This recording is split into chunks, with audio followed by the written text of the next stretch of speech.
The controversy continues tonight about a police officer's use of what one expert called a 3,000-pound bullet. We showed you last night an Arizona officer using his patrol car to take out a gunman, and Carter Evans follows up. Police hit the suspect with enough force to break through a cinder block wall. Man down. Dash cameras in two patrol cars were rolling as Marana, Arizona police officer Michael Rapiejko accelerated and aimed his cruiser directly at a man with a loaded rifle. That's not an easy decision right there. That's a tough decision.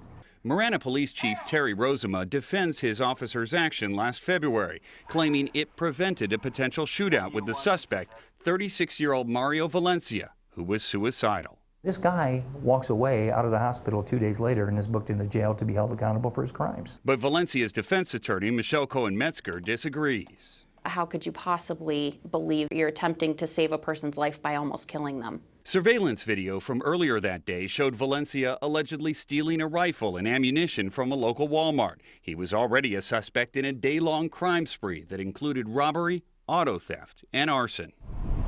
He had the rifle pointed at his head when officers caught up to him. You don't want to do this. You don't want to do this. Instead, he aimed at police, then fired around into the air and kept walking towards homes and businesses. That's a split-second decision, and I frankly think it was a good one. Former LAPD Deputy Chief Stephen Downing says while officers are taught to follow protocol, there are exceptions. You have a rapidly moving situation with a guy with a gun, who's used the gun, who's wanted for robbery. He's in a neighborhood. It was unconventional. It was also smart, I think.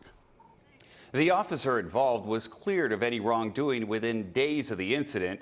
And according to the police report, the suspect, Mario Valencia, was treated in the hospital the night before for a meth overdose. Doctors told police he had a skull fracture and some other minor injuries after the crash. He's now in jail, facing multiple felonies. Carter Evans in our Los Angeles newsroom. Carter, thanks very much.